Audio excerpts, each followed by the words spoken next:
Global hunger index में भारत की स्थिति बेहद खराब है। इसका खुलासा एक रिपोर्ट में हुआ है। 125 देशों की इस लिस्ट में भारत 111वें नंबर पर आया है, जो पिछले सालों की तुलना में 4 पायदान नीचे है।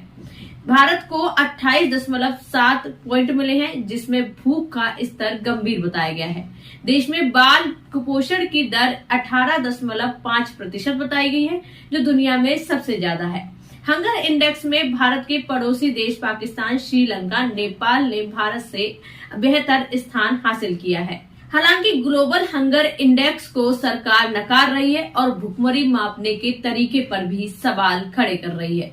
आइए जानते हैं कि ग्लोबल हंगर इंडेक्स क्या होता है और कैसे इसे तैयार किया जाता है। इसको जानने के लिए वीडियो को अंत तक जरूर देखिए और हमारे चैनल को सब्सक्राइब भी कीजिए। दुनिया भर के देशों में भुखमरी के हालातों को लेकर हर साल एक रिपोर्ट जारी की जाती है। इस ग्लोबल हंगर इंडेक्स यानी GHI नाम दिया गया है।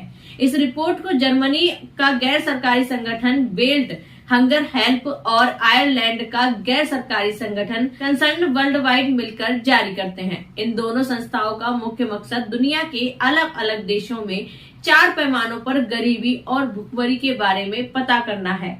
इसे 4 पैमानों पर मापा जाता है। पहला है इसमें कुपोषण, स्वस्थ व्यक्ति को दिन भर के लिए जरूरी कैलोरी मिल रही है या नहीं। दूसरा है बाल मृत्यु दर।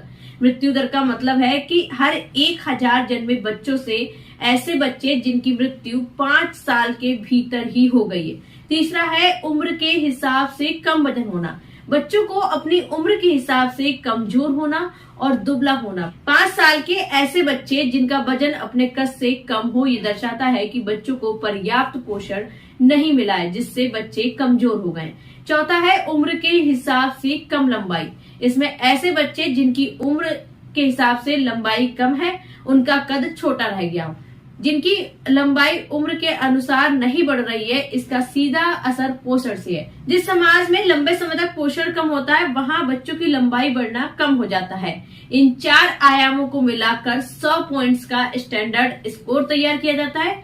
स्कोर स्केल पर 0 सबसे अच्छा स्कोर होता है और वहीं 100 सबसे बुरा होता है। ये हंगर इंडेक्स भोजन की कमी नहीं, बल्कि भोजन में सही मात्रा में न्यूट्रिशन की कमी है, यह बताता है। कमी है या नहीं है, इस बात को बताता है। भारत सरकार ने ग्लोबल हंगर इंडेक्स को नकार दिया है। बाल विकास महिला मंत्री ने कहा कि गलत विज्ञप्ति देना हंगर इंडेक्स का हॉलमार्क बन गया है। आगे उन्होंने ये भी कहा कि ग्लोबल हंगर इंडेक्स के 3 से 4 पैमाने बच्चों के स्वास्थ्य से जुड़े हैं और ये पूरे देश के लोगों का प्रतिनिधित्व नहीं कर सकते। आगे बाल विकास महिला मंत्रालय ने ये भी कहा कि इस रिपोर्ट में देश के कुपोषित बच्चों का अनुपात है, जो कि ओपिनियन पोल पर आधारित है। सरकार इस डाटा को नहीं मानती है कि महज 3000 नमूनों के आधार पर कर लिया गया है। इसे पूरे भारत के लिए सही नहीं माना जा सकता है। मेरा नाम है स्तुति पाठक और आपको मेरी वीडियो अच्छी लगी तो चैनल को सब्सक्राइब जरूर कीजिए और ऐसी ही वीडियो देखने के लिए जुड़े रहिए स्टार भारत न्यूज के साथ।